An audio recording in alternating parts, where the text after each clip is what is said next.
Okay guys, so in today's video we're going to be talking about hygiene and your reptiles and amphibians. Now this is probably going to seem like a really boring topic, but it is something that I feel is actually really important and often overlooked.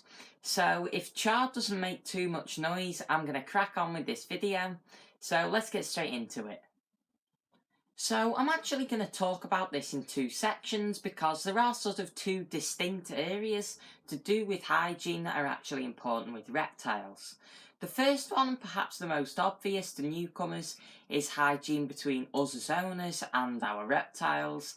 And then the second sort of area is sort of between reptile hygiene. This might not make much sense at the minute, but when I get talking about it, you'll see what I mean. So I'm going to start off today's video talking about the hygiene between us as owners and our reptiles. Now, the big sort of worry for lots of owners is that like reptiles in naturalistic environments are going to sort of be exposed to different pathogens and stuff, and could they be given to the owners? Well, honestly, reptiles are pretty clean animals, so even though they are in maybe more sort of soily environments and that than other pets will be, there's not that much of a danger. The only thing that you've got to look out for is salmonella, because like birds, reptiles are definitely able to carry salmonella without showing any symptoms, and obviously this can be quite a dangerous disease in humans. Now, I've been keeping reptiles for about 5 years now, and honestly, keeping yourself clean and sort of trying not to transfer diseases or whatever between you and your reptiles is not very hard at all. You just have to follow some basic rules. Now, I'd say the number one thing to start off doing is get yourself a proper reptile safe sanitising hand gel like this one from ProRep. You want something that is going to protect you against like 99.9% of bacteria and all that, but you don't want anything alcohol based because that can be harmful. Now, obviously, other bog standard precautionary measures that you should take, which I'm going to point out because, you know, some people overlook them, but it's definitely something to think about, and they are, you know, don't stick your reptiles on kitchen counters where food's going to be prepared, don't, like, put them in sinks or whatever, where you're going to be washing your hands or your face, so you might get the water in the mouth and stuff. You could pick up salmonella that way. And then this is one that's going to be a little bit controversial, but it's something I'm going to state, and that is, don't go snuggling reptiles up to your face like that or kissing them or whatever, because that is just asking for pathogenic transfer, and reptiles don't like it. I mean, some of them will put up with it more than others, but they don't get anything back from it. Like, our reptiles, at the end of the day, don't love us, and that's something we're all going to have to get used to.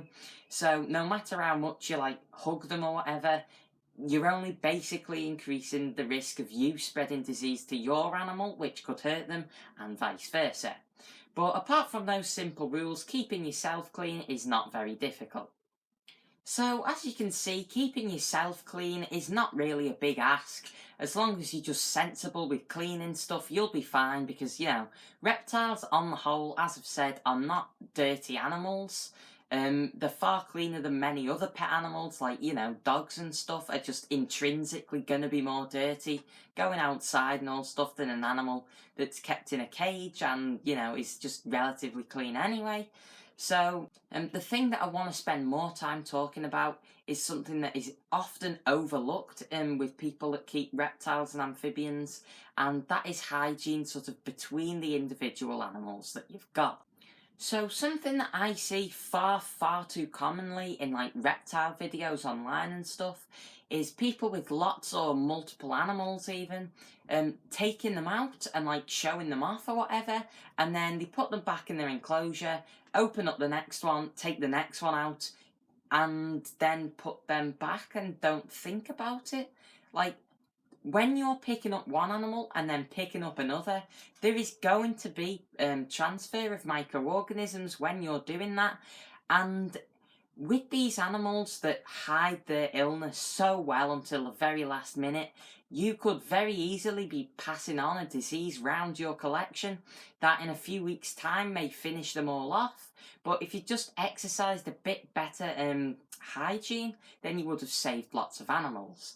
Now this, again, the hand gel is really a godsend when it comes to this. Just in between animals, stick a bit of this on, rub it in till it's dry or whatever, and you're going to be completely fine.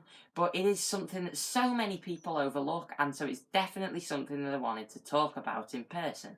Also, it goes without saying that you should not, under any circumstances, put reptiles together unless you have to. Now, in most cases, keeping reptiles separately in their own enclosures is the best way to go about things, because most reptiles are solitary animals, so putting them together is not for their benefit. It's just for the keepers, unless you're breeding them, but that's another side to that coin if you want. But really, you want to be keeping your reptiles as separate entities, keep them housed separately, and when you take them out the cage, don't put them together, because again, there's a risk of pathogenic transfer, and especially with different species, you don't know what effect this could have. For example, if you had a corn snake and a royal python and you took them out and held them together, and you know, they might get along just fine, but how do you know that python from West Africa has got the sort of same immune responses as that colubrid snake all the way from North America? You know, if either one of those animals has sort of a set of microorganisms living on it naturally that are healthy to it, it could easily pass those on to the other animal, but the other animal is not accustomed to it and it could do some real damage. So it's just not something that is worth the risk. So having spoken about handling hygiene, I want to talk about something that pretty much everybody that keeps reptiles does actually ignore, and that is hygiene when it comes to equipment. So the majority of people with reptiles just have like one pair of feeding tongs, maybe one pair that's long and one pair that's a bit shorter or something, and they have that for all of their reptiles. But in my opinion, that is just a recipe for disaster, because what you're doing with feeding tongs is you're basically asking the animal to sort of mouth the ends of the tongs, and then if you're going to use the tongs without cleaning them and use them straight away, then your other animals are going to be mouthing those tongs as well, and you're basically just asking for sort of gastric diseases and stuff to just be spread between them really rapidly. Now what I do is I actually have a different set of tongs for each of my reptiles. So the ones down here are actually chars. You can see that they say char on them. These are the ones with the angled tips. I actually prefer the angled tip ones to the straight ones like these that I'll show you in a sec. That, by the way, is just to sort of hold them together. But I prefer those because it allows me to grab insects out of the dusting cups more easily.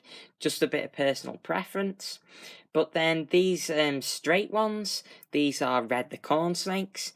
I've got another pair of the angled ones, each for splat and speckles, the crested gecko and leopard gecko respectively. And then these diddy ones are what I call me universal sets of tweezers. What I use these for is actually taking insects out of the boxes that I keep them in, ready to be fed off. So that I'm never putting, say, char's set into sort of the group of insects, because, you know, I might try and get a locust out of there, drop it, and then sort of a contaminated locust in with the rest of them, if you like. Now this might all seem a little bit extreme, and it probably is, but honestly, it doesn't cost much to get another set of tweezers in, and when you've only got a small collection, it really is worth it.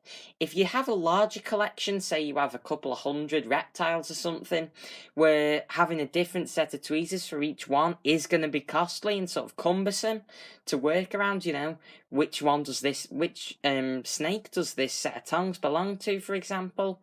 What I would probably recommend there is just having like a bucket of reptile safe disinfectant. Just stick all your tweezers and whatever in that bucket. Say if you've got like 5 sets or something, And then you can just grab a pair out, use them to feed a snake, chuck them in, grab the next pair out, rinse the disinfectant off, and so on and so forth. Taking this one step further is because I've only got 4 reptiles, I actually have different dusting cups for each of their food. So this is charged just because I've got it on hand. Just a simple thing, I like to chuck my insects in there and get them nice and coated with the supplements that they use. But basically, this is sort of maybe one step too far for some people, but it's just an extra added step in ensuring that I'm not going to transfer any diseases between my reptiles. So the last thing that I want to talk about today is actually disinfecting things properly. So the first place to start off really is getting a good reptile safe disinfectant. You don't just want to use any disinfectant spray because, there are going to be things in there that are extra harmful to reptiles and amphibians in particular. Definitely something you want to look out if you got frogs and stuff. But you don't want to get anything that's like mega cheap or whatever because you're not going to be killing anything proper. I think the favourite disinfectant's actually F10, but I've just got this one in at the minute. I'm going to get some more tomorrow and not got much left, as you can see. But really the thing that I want to talk about is actually using these properly. So what lots of people do is they'll just spray a bit on what they're cleaning, and this is actually Splat the Crested Gecko's food bowl, which he's managed to poo on, but that's another story. But yes, so people tend to just spray things, then wipe it off immediately and call it a day. But what you should really be doing is giving your things that need cleaning, give them a good spray over. Now, make sure I take this bowl out, get the underside while I'm here, and the lower side of this, because I may as well. But now that I've done that, I'm not going to wipe it off straight away. I'm actually going to leave it to sit for 5 minutes. And sort of the reasoning behind this is because if you just take it off straight away, you're not going to have killed anything of significance. The way you can sort of think about it is sort of like, if you run your hand through like a campfire, say, and just run it through like that, then you aren't going to get burnt. But if you stick your hand in the fire and leave it there, then you're going to burn your skin, aren't you? So if you put some disinfectant on this and take it off straight away, you don't kill anything, leave it there for a couple of minutes and you're going to have done some damage to whatever's living there. So anyway guys, that pretty much wraps up this video. Now just to sum up the points I've made, don't be stupid when it comes to handling your reptiles. Make sure that you clean your hands properly before and after handling them, as well as any surfaces they've been on, where food or whatever's going to be handled or whatever you want to call it, although preferentially you shouldn't be putting them there in the first place. Then if you've got several reptiles, you want to be cleaning your hands in between handling each of them. Equipment. You want to try and keep that separate for each of your reptiles and amphibians wherever possible. So if that means having lots of different sets of tongs, then it's definitely worth it if you've got the time to do that. And otherwise you're going to have to think of some method to get around it without there being any inherent risks. And then when it comes to actually disinfecting things, make sure that you buy a proper reptile safe disinfectant and leave it on for a couple of minutes before wiping it off. So for my viewers, you might remember that last week I did say I was going to be doing a sort of insect colony update type thing, and this obviously isn't that. Now the reason for that is because I was actually quite sick midweek, which was sort of not expected at all, and I just want to sort of keep my own contact with my animals sort of restrained for the minute in case I pick up anything else, because that was not fun. But basically that is the reason why I thought of today's video, sort of hygiene and all that stuff, just being safe to make sure that, you don't catch anything, which is something that lots of people getting into the hobby are worried about. So anyway, that's us done for today, and I will see you in the next video. Bye guys.